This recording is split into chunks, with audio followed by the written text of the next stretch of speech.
નમસ્કાર વિદ્યાર્થી મિત્રો, કેમ છો? મજામાં? સાહેબ, સૌથી મોટો પ્રશ્ન 9મા ધોરણમાંથી 10મા ધોરણની અંદર તો આવી ગયા, પણ અમને એ પ્રશ્ન છે સાહેબ કે સિલેબસ કેવો હશે, બરાબર? અને શરૂઆતથી જ અમને હમણાં ઘણા બધા વ્યક્તિઓ અમને ડરાવે કે સાહેબ 10મું ધોરણ છે, વાંચવા બેસજે, પહેલેથી તૈયારી કરે. તો સાહેબ પહેલેથી કહી દઉં કે ધોરણ 10 ની અંદર સિલેબસ કયા વિષયમાં કયો સિલેબસ છે, ચેપ્ટર વાઇઝ સિલેબસ મુકાઈ ગયા છે. બધા વિડીયો સામાજિક વિજ્ઞાનનો પણ આપણે સરસ મજાનો સિલેબસ જોવાનો છે. તો ધોરણ 10 ની અંદર સામાજિક વિજ્ઞાનની અંદર પહેલું તો સાહેબ નવો સિલેબસ છે. નવો સિલેબસ એટલે શું? તો કે ભાઈ 2 ચેપ્ટર ની અંદર આ જ વર્ષે એડ થયા છે. રેડી? તો 2 ચેપ્ટર કયા છે, એ ચેપ્ટર ની અંદર કઈ માહિતી છે, ટોટલ કેટલા ચેપ્ટર છે, સિલેબસ કેવો હશે, નકશા પૂર્તિ શું છે, કયા ચેપ્ટરમાંથી કેટલા માર્કનું પૂછાય છે, બરાબર? એવી બધી જ ચર્ચાઓ આપણે આ વિડીયોની અંદર કરવાની રહેશે. તો બધા વિદ્યાર્થી મિત્રો ફટાફટ શરૂ કરીએ છીએ. ધોરણ 10 સામાજિક વિજ્ઞાન સાહેબ સરસ મજાના વિષય સાથે શરૂઆત કરીએ. તો પ્રકરણ નંબર 1 ભારતનો વારસો. આ ચેપ્ટર ની અંદર એવી માહિતી આપેલી છે. ટોટલ ચેપ્ટર છે 23 માંથી ચેપ્ટરની એક એક વિગત પ્રમાણે આપણે સમજીએ. તો ચેપ્ટર નંબર 1 ભારતનો વારસો. વારસો એટલે શું? આપણને આપણા પૂર્વજો તરફથી મળેલી અમૂલ્ય ભેટ એટલે વારસો. વારસાના પ્રકાર કેટલા છે? સાંસ્કૃતિક, પ્રાકૃતિક. ગુજરાતની અંદર સાંસ્કૃતિક વારસાના સ્થળો કેવા છે એના વિશે ચર્ચા કરવાની રહેશે. પ્રકરણ નંબર 2 ભારતના સાંસ્કૃતિક વારસો, પરંપરાઓ, હસ્ત અને લલિત કલાઓ. ભારતની અંદર વારસો, એમાંય પાછો સાંસ્કૃતિક વારસો, ત્યારબાદ પરંપરા અને હસ્ત અને લલિત કલા. વારસો તો આપણે સમજ્યા. પરંપરા એ તો કે પેઢી દર પેઢી વસ્તુ પરંપરાઓ ચાલે છે એને કહેવાય છે. ત્યારબાદ કીધું હસ્ત અને લલિત કલા. તો કે ભારતની અંદર 64 પ્રકારની કળાનો સમાવેશ થાય છે. એ 64 પ્રકારની કળામાંથી પહેલા નંબરની કળા એટલે હસ્તકલા અને બીજા નંબરની કળા એટલે લલિત કલા છે. તો હસ્તકલા એટલે હાથની બનાવટ વડે, અને લલિત કલા એટલે કોઈ સંગીત કલા છે, નૃત્ય કલા છે, આવી બધી કલાનો સમાવેશ લલિત કલાની અંદર થાય છે. ચેપ્ટર નંબર 3 ભારતનો સાંસ્કૃતિક વારસો, શિલ્પ અને સ્થાપત્ય. શિલ્પનો મિનિંગ એવો થાય કે ચીનીની હથોડી મદદ વડે જે કોઈ કામ કંડારવામાં આવે છે એને શિલ્પ કહેવાય, બરાબર? અને જે કામ કરે છે એને શિલ્પી કહેવાય. ત્યારબાદ છે સ્થાપત્ય. સ્થાપત્ય એટલે બાંધકામ. પ્રકરણ નંબર 4 ભારતનો સાહિત્યક વારસો. સાહિત્ય વારસાની અંદર કયો સમાવેશ થાય છે? કે ભાઈ આપણા વેદો કેટલા છે, આપણી 4 મુખ્ય જે વિદ્યાપીઠો છે, તક્ષશિલા છે, નાલંદા છે, વલ્લભી વિદ્યાપીઠ છે, બરાબર, અને વારાણસી એટલે કાશી વિદ્યાપીઠ. આ ચારેય વિશે આપણે માહિતી લેવાની રહેશે. પ્રકરણ નંબર 5 ભારતનો વિજ્ઞાન અને ટેકનોલોજી ક્ષેત્રે વારસો. કે ભાઈ ટેકનોલોજી ક્ષેત્રે વારસાની અંદર કોનો સમાવેશ થાય છે, વિજ્ઞાન ક્ષેત્રે શું મહત્વ છે, વિજ્ઞાને શું પ્રદાન કરેલું છે, રસાયણ વિદ્યા છે, ગણિત શાસ્ત્ર છે, શલ્ય ચિકિત્સા પદ્ધતિ છે, આ બધી જે છે એ વિજ્ઞાન ટેકનોલોજી ક્ષેત્રની પદ્ધતિઓ છે. પ્રકરણ નંબર 6 ભારતના સાંસ્કૃતિક વારસાના સ્થળો. ભારતની અંદર કુલ કેટલા સાંસ્કૃતિક વારસાના સ્થળો છે? જેટલા પણ સ્થળો છે એ બધા સ્થળોની ટૂંકમાં માહિતી આપણે જોવાની રહેશે. ઉદાહરણ તરીકે અજંતાની ગુફા છે, ઇલોરાની ગુફા છે, એલિફન્ટાની ગુફા છે, બરાબર? એવી બધી માહિતી આપણે, કોણાર્કનું સૂર્ય મંદિર છે, તાજમહેલ છે, લાલ કિલ્લો છે, એવી બધી જ માહિતી સરસ મજાની આ ચેપ્ટરની અંદર ભણવાની રહેશે. પ્રકરણ નંબર 7 આપણા વારસાનું જતન. હવે વારસો તો આપણે જોયો, પણ આપણે જતન એટલે એનું સાર સંભાળ લેવાની છે. તો આપણા વારસાના જતનની શું આવશ્યકતા છે, આપણે આપણો વારસો કેમ સાચવવો જોઈએ, એવી બધી માહિતી આપણે આની અંદર જોવાની રહેશે. પ્રકરણ નંબર 8 કુદરતી સંસાધન. સંસાધન એટલે શું? સંસાધન ઉપયોગમાં કઈ રીતે બને છે, સંસાધનના પ્રકાર શું છે, ભવિષ્યમાં સંસાધનને આપણે બચાવવા માટે કેવા કેવા પ્રયત્ન કરવા પડશે. વન અને વન્યજીવ સંસાધન. ભારતની અંદર કુલ કેટલા વન્યજીવો જોવા મળે છે, વન્યજીવોને આપણે સાર સંભાળ લેવી છે કે નહીં, વન્યજીવોને આપણે આગળની દર પેઢીમાં જો જોવા મળશે તે માટેના કેવા કેવા સાવચેતીના પગલા ભરવા મળશે, અભયારણ્ય શું છે, રાષ્ટ્રીય ઉદ્યાન શું છે, જૈવરક્ષિત ક્ષેત્ર શું છે, આવી બધી ચર્ચા આપણે આ ચેપ્ટરની અંદર કરવાની રહેશે. પ્રકરણ નંબર 10 ભારતમાં કૃષિ. કૃષિ એટલે શું? ખેતીના પ્રકારો. કૃષિની અંદરથી કયા કયા પાકો મેળવી શકાય છે, ડાંગર છે, ઘઉં છે, જુવાર છે, આવી બધી ચર્ચાઓ આપણે આ ચેપ્ટરની અંદર કરવાની રહેશે. કયો પાક કઈ સિઝનમાં લેવાય છે, એવી બધી પણ માહિતી આપણે આની અંદર લેવાની રહેશે. 11મું ચેપ્ટર જળ સંસાધન. જળ એટલે પાણી, બરાબર? તો સંસાધન તરીકે જળનો જે ઉપયોગ થાય છે, તો જળના પ્રકારો કેટલા છે, જળ ક્યાંથી ક્યાંથી મળી આવે છે, એટલે કે જળના માધ્યમો કેટલા છે, ત્યારબાદ જોવાનું છે કે જળને એટલે કે આપણે બચાવવા માટે કેવા કેવા પ્રયાસો ભરવાના રહેશે. ભારતમાં ખનિજ અને શક્તિના સંસાધનો. ભારતની અંદર ખનિજ એટલે શું અને શક્તિના સંસાધનો કયા કયા છે એના વિશે માહિતી લેવાની છે. તો કે ખનિજનું વર્ગીકરણ ધાતુ, અધાતુ અને સંચાલન શક્તિમાં ઉપયોગમાં લેવામાં આવતી ખનિજો છે. ધાતુની અંદર કોનો સમાવેશ થાય છે, અધાતુની અંદર કોનો સમાવેશ થાય છે અને સંચાલન શક્તિની અંદર કોનો સમાવેશ થાય છે. સંચાલન શક્તિને એક ઉદાહરણ આપું તો ભાઈ કોલસો, કે પહેલાના સમયની અંદર જે જૂની જે આગગાડીઓ ચાલતી હતી બરાબર, એની અંદર કોલસાનો ઉપયોગ કરવામાં આવતો હતો. તો કોલસાની અંદર નાખ્યું એટલે એન્જિન ચાલ્યું છે. તો અંદર જે નિર્જીવ પદાર્થ છે એની અંદર કોઈ સજીવ પદાર્થ ઉમેરો છો કે ભાઈ કોઈ પણ સંસાધન તમે નાખો છો તો એ હલન ચલન કરવા લાગે છે. ચેપ્ટર નંબર 13 ઉત્પાદન ઉદ્યોગ. ઉદ્યોગ એટલે શું, ઉદ્યોગનું મહત્વ શું છે, ભારતની અંદર કેટલા કેટલા ઉદ્યોગો જોવા મળે છે, એવી બધી ચર્ચાઓ આપણે આ ચેપ્ટરની અંદર કરવાની રહેશે. પરિવહન, સંદેશા વ્યવહાર અને વ્યાપાર. પરિવહનની વ્યાખ્યા જોવાની છે કે ભાઈ માનવી કે માલ સામાનને એક સ્થળેથી બીજા સ્થળ પર હેરફેર કરવાની પ્રક્રિયા એટલે પરિવહન.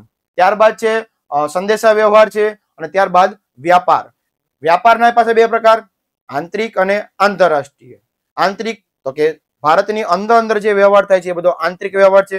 આંતરરાષ્ટ્રીય તો કે ભારતથી બીજા કોઈ વિદેશની અંદર દેશની અંદર મોકલો છો એ માલ સામાનને આંતરરાષ્ટ્રીય કહેવામાં આવે છે. તો ભાઈ મારે મારો વેપારને મારા સુધી ન રહેતા મારા વેપારને બીજા સુધી મારે પહોંચાડવો હોય તો મારે આંતરરાષ્ટ્રીય વેપાર કરવાની ફરજ પડશે. આર્થિક વિકાસ. આર્થિક શબ્દનો મિનિંગ થાય છે નાણાકીય. તો નાણાકીય રીતે વિકાસ ભારતમાં કેવો થાય છે, ભારતનો વિકાસ કેવો છે, એવી બધી ચર્ચા આપણે આની અંદર કરવાની રહેશે. પ્રકરણ નંબર 16 આર્થિક ઉદારીકરણ અને વૈશ્વિકરણ. ઉદારીકરણ, ખાનગીકરણ અને વૈશ્વિકીકરણ. આ ત્રણના લાભ અને ગેરલાભ અને આ ત્રણનો મિનિંગ શું થાય છે એ આપણે આની અંદર જોવાનું રહેશે. પ્રકરણ નંબર 17 આર્થિક સમસ્યાઓ, પડકારો, ગરીબી ને બેરોજગારી. મિત્રો તમને ખબર છે કે ભારતની અંદર ઘણી બધી સમસ્યા જોવા મળે છે, પણ પડકારો એટલે એવી સમસ્યાઓ કે જે સરળતાથી સામનો કરી શકાતી નથી. બરાબર, કે જે બધા જ લોકો માટે આ વસ્તુ જે છે એ પડકારરૂપ હોય છે, સમસ્યારૂપ હોય છે. તો જેની અંદર ગરીબી અને બેરોજગારી ઘણી બધી સમસ્યાઓ છે. વસ્તી વધારો છે, કાળું નાણું છે, ભ્રષ્ટાચાર છે, ગરીબી છે, બેરોજગારી છે, આ બધી જે સમસ્યાઓ છે એની અંદરથી માત્ર ગરીબી અને બેરોજગારી આ બે વિશે જ આપણે અભ્યાસ કરવાનો રહેશે. ગરીબી એટલે શું, ગરીબી ઉદ્ભવના કારણો શું છે, બેરોજગારી શું છે, બેરોજગારી ઉદ્ભવના કારણો શું છે, આવી બધી ચર્ચા કરવાની રહેશે. ગરીબી શબ્દ તો તમે સમજ્યો હશે, પણ બેરોજગારી એટલે શું કે ભાઈ વ્યક્તિને પોતાની કામ કરવાની આવડત, શક્તિ, લાયકાત બધું જ ધરાવતો હોય, કામ કરવાની શોધમાં હોય અને છતાં પણ કામ ન મળે એવા વ્યક્તિને બેરોજગાર કહેવામાં આવે છે. ભાવ વધારો, ગ્રાહક જાગૃતિ. અમુક વસ્તુ ઉપર સાહેબ એની કિંમત કરતા વધારે ભાવ લેવામાં આવે છે એને આપણે ભાવ વધારો કહીએ છીએ. તો કઈ વસ્તુ ઉપર ભાવ વધારો લેવામાં આવે છે, શા માટે લેવામાં આવે છે, ભાવ વધારો લેવામાં આવે છે તો વ્યક્તિ સામે આપણે કેવી કેવી પગલા ભરવામાં આવશે. ગ્રાહક તરીકે કોઈ વસ્તુ લેવા જાય છે તો આપણે કેવી કેવી વસ્તુઓને ધ્યાને રાખવી જોઈએ, બરાબર, કેવી સાવચેતી રાખવી જોઈએ. કોઈ વસ્તુની ખરીદી કરવા માટે જાય છે તો એના પર એક માર્ક જોવા જોઈએ. સોનાની ખરીદી કરવા માટે જાઓ છો તો 91.6 હોલમાર્ક તમારે જોવું જોઈએ. આવી બધી જે માહિતી છે આની અંદર જોવાની રહેશે. 19મું ચેપ્ટર માનવ વિકાસ. માનવ વિકાસની અંદર ભારતનું કેવું પ્રદાન છે, માનવ વિકાસના અહેવાલો શું કહે છે, ભારતની એની અંદર કેટલામો ક્રમ છે, આવી બધી ચર્ચા આપણે આ ચેપ્ટરની અંદર કરવાની રહેશે. ચેપ્ટર નંબર 20 ભારતની સામાજિક સમસ્યાઓ અને પડકારો. ભારતની અંદર જે સમસ્યાઓ હોય છે એ સમસ્યાઓ કેવી છે અને એમાં પાછા પડકાર રૂપે કહેવામાં આવે છે સામાજિક સમસ્યાઓ. જ્ઞાતિવાદ જે છે ભાઈ, બરાબર, આ બધી વસ્તુઓ સામાજિક સમસ્યા કહેવાય કે ભાઈ સમાજને કેવી રીતે એના પર સામનો કરી શકાય છે, સમાજ એની સામે કઈ રીતે રક્ષણ કરી શકે છે, આવી બધી માહિતી આપણે અંદર જોવાની રહેશે. 21મું ચેપ્ટર સામાજિક પરિવર્તન. કે ભાઈ ભારતની અંદર જે સામાજિક જે સમસ્યાઓ છે એની સામે પરિવર્તનો કેવા જોવા મળે છે, શિક્ષણનું સ્તર કેટલું છે, સમસ્યા કોઈ આવે છે તો મારે એનો સામનો કઈ રીતે કરી શકાય. પરિવર્તન એટલે કે ભવિષ્યની અંદર જે પેઢી દર પેઢી અમુક વસ્તુ હોય છે એને ભૂલીને હું નવું કંઈક શું કરી શકું છું એ બધી વસ્તુ આપણે આની અંદર જોવાની રહેશે. 22મું ચેપ્ટર. આ ચેપ્ટર સાહેબ આપણા સિલેબસનું 9 ચેપ્ટર. રેડી. પ્રકૃતિમાં પોષણ અને વ્યવસ્થા. પ્રકૃતિમાં પોષણ અને વ્યવસ્થા. પ્રકૃતિમાં પોષણ અને વ્યવસ્થા એટલે શું? કે ભાઈ પ્રકૃતિમાં જે વસ્તુ છે એને કેવી રીતે આપણે સંભાળી શકીએ, કેવી રીતે એનું સંચાલન કરી શકીએ, એની અંદર કઈ કઈ વસ્તુઓ છે એ આપણે આની અંદર જોવાની રહેશે. પ્રકૃતિમાં પોષણ અને વ્યવસ્થા કે ભાઈ જે કોઈ ફૂલ છોડ છે એ ફૂલ છોડની અંદર આપણે જે કોઈ વસ્તુનું આપણે જમીન છોડ છે એની અંદર મારે છોડ ઉગાવવો છે તો મારી જરૂર પડશે કે પ્રકૃતિ દ્વારા આપોઆપ થશે. પોષણ વ્યવસ્થા કે ભાઈ એની અંદર મારે બીજ રોપવા જવું પડશે, પાણી આપવું પડશે, બરાબર. એ બધી વસ્તુઓની ચર્ચા આપણે આ ચેપ્ટરની અંદર કરવાની રહેશે. અને છેલ્લું ચેપ્ટર છે આ પણ આપણા સિલેબસનું નવું ચેપ્ટર છે, માર્ગ સલામતી અને વાહન ચાલકો. મારે ધારો કે રસ્તા ઉપર ચાલવું છે તો એને માટેને સાવચેતીના પગલા શું ભરવાના રહેશે? તો પહેલું, મારી પાસે ફરજિયાત ડ્રાઇવિંગ લાયસન્સ હોવું જોશે. ડ્રાઇવિંગ લાયસન્સ કેટલા બી વર્ષે મળે? તો કે 18 વર્ષ પૂરા થતા અને 19મા વર્ષે તમને ડ્રાઇવિંગ લાયસન્સ મળે. બીજું, મારે વાહન ચલાવવું છે તો વાહન ચલાવવા માટે મારે કેવા કયા મુદ્દા ધ્યાનમાં રાખવા પડશે? તો કે ગાડીની આરસી બુક જરૂરી છે, બરાબર. સૌથી પહેલું તો ડ્રાઇવિંગ લાયસન્સ ફરજિયાત હોવું જોઈએ, હેલ્મેટ ફરજિયાત હોવું જોઈએ. તો આવા જે પગલાઓ છે એ માર્ગ વાહન ચાલક માટે અને માર્ગની જે વ્યવસ્થા માટે જોવાના આવે છે. તો ગાડી ચલાવવા માટે કેવા કયા મુદ્દા ધ્યાને રાખવાના છે આવી બધી ચર્ચા આપણે આ ચેપ્ટરની અંદર કરવાની રહેશે. ઓ માય ગોડ, વાહ! ગુજરાતની નંબર 1 ટીમ, ધોરણ 9 થી 12 ની અંદર ગુજરાતની નંબર 1 ટીમ તમારી અંદર સમક્ષ દેખાય છે. એની અંદર છેલ્લા 3 વર્ષથી ગુજરાતના ટોપર આપતી ટોપર બેન્ચ આપણે દર વર્ષે લોન્ચ કરીએ છીએ. એની અંદર સાહેબ ગુજરાતના જે નામાંકિત શિક્ષકો છે એના જ દ્વારા આ ટોપર બેચ ચલાવવામાં આવે છે. ટોપર બેચની સાહેબ વિશેષતા શું સાહેબ તમે આપો છો એમ કહો ને મને? તો પહેલું, લાઈવ લેક્ચર. રોજે તમારા માટે 2 લાઈવ લેક્ચર, કોઈ પણ વિષયના 2 લાઈવ લેક્ચર જોવા મળશે. રેકોર્ડિંગ લેક્ચર, લેક્ચર પૂરો થાય એટલે તરત જ એનું રેકોર્ડિંગ મુકાઈ જાય. સાહેબ કદાચ મોડું થયું હોય કે જોવાનું રહી ગયું હોય, કદાચ ન સમજાણું હોય તો તમે રેકોર્ડિંગ લેક્ચર તમે જોઈ શકો છો. ડાઉટ સોલ્યુશન, જે કોઈ વિષયની અંદર જે તમને ડાઉટ થાય, જે કોઈ સમસ્યા ઊભી થાય ને તરત જ તમે લાઈવ કોમેન્ટની અંદર અથવા શિક્ષક સાથે તેની ચર્ચા કરી શકો છો. ફૂલ યર્સ સ્ટડી, આખા વર્ષ દરમિયાન શરૂઆતથી લઈને અંત સુધી અમે તમારી સાથે આ ટોપર બેચની અંદર જોડાવાના રહેશે. તમારે એક એક ડાઉટ સોલ્યુશન કરાવવાના રહેશે. લેક્ચર નોટ્સ, લેક્ચરની અંદર શું ભણાવવામાં આવ્યું હતું એની પીડીએફ પણ તમારા દરેક વોટ્સઅપની અંદર અને એપ્લિકેશનની અંદર મુકાઈ જાય છે. એટલે તમે વિદ્યાર્થી મિત્રો ચોપડી અને સાથે સાથે નોટ્સ જે હોય એને સાથે રાખી એનો અભ્યાસ કરી શકો છો. બેસ્ટ રિઝલ્ટ, સાહેબ ગુજરાતના ટોપ વિદ્યાર્થીઓ અમારી સાથે જોડાય છે દર વર્ષે અને ભરોસામંદ એક જ ચેનલ એટલે વિદ્યાકુલ. વોટ્સઅપ સપોર્ટ, કોઈ વિદ્યાર્થીને ધારો કે લેક્ચર દરમિયાન પ્રશ્ન ન થયો હોય અને પાછળથી પ્રશ્ન થાય છે તો વોટ્સઅપના માધ્યમ દ્વારા, બરોબર, વિષય શિક્ષક સાથે રૂબરૂમાં ચર્ચા કરી અને ફોન દ્વારા પણ એ વ્યક્તિ વાતચીત કરી શકે છે અને પોતાના પ્રોબ્લેમ હોય છે એ સોલ્વ કરી શકે છે. તો વિદ્યાર્થી મિત્રો તમે રાહ શેની જોવો છો? ફટાફટ આ નંબર પર કોલ કરી અને આ ટોપર બેચની તમામ માહિતી મેળવી શકો છો અને ગુજરાતની નંબર 1 ચેનલ ઉપર ફટાફટ જોડાઈ જાઓ. સિલેબસની વાત તો કરી સાહેબ આપણે, પણ સૌથી મહત્વની વાત કે નકશો. તો 80 માર્કના પેપરની અંદર 4 માર્કનો નકશો પૂછાય છે. એ 4 માર્કનો નકશો તો કે પ્રકરણ નંબર 8, 9, 10 અને 13. એની અંદરથી 8મા ચેપ્ટરમાંથી એક પ્રશ્ન, 9મા ચેપ્ટરમાંથી એક પ્રશ્ન, 10મામાંથી એક પ્રશ્ન અને 13મામાંથી એક પ્રશ્ન.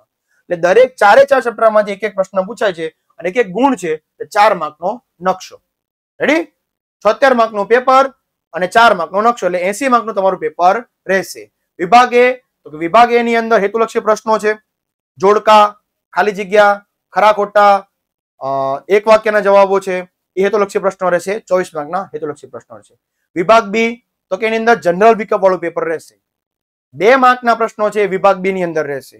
એમાં 13 પ્રશ્નો આપેલા હશે. 13 માંથી તમારે માત્ર 9 જ પ્રશ્નો તમારે લખવાના રહેશે. 9 પ્રશ્નો કોઈ પણ જે વ્યવસ્થિત આવડતા હોય અથવા તો વધારે આવડતા હોય તો પણ તમે લખી શકો. એટલે 9 દુ 18 માર્ક. વિભાગ સી, વિભાગ સી ની અંદર 3 માર્કના પ્રશ્નો આવે છે. 9 પ્રશ્નો આવે છે. 9 માંથી તમારે કોઈ પણ 6 પ્રશ્નો લખવાના આવડશે. જે વ્યવસ્થિત તમને 6 પ્રશ્નો આવડતા હોય એ તમે લખી શકો. 6 તેરી 18. વિભાગ ડી, વિભાગ ડી ની અંદર 7 પ્રશ્નો, 7 પ્રશ્નોમાંથી 4 પ્રશ્નો ફરજિયાત, 7 માંથી 4 પ્રશ્નો ફરજિયાત છે અને 5મો પ્રશ્ન હોય છે એ નકશો, 54 નંબરનો પ્રશ્ન હોય છે એ નકશો ફરજિયાત હોય છે.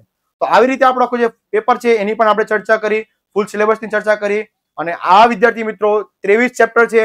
ખૂબ સરસ મજાના ઉત્સાહ સાથે ભણવાના છે, મનોરંજન સાથે ભણવાનું છે. PPT, doubt solution, study material બધું જ વસ્તુ છે અને છેલ્લે સુધી તમારી સાથે મહેનત કરવા માટે અમે ઉભા છીએ.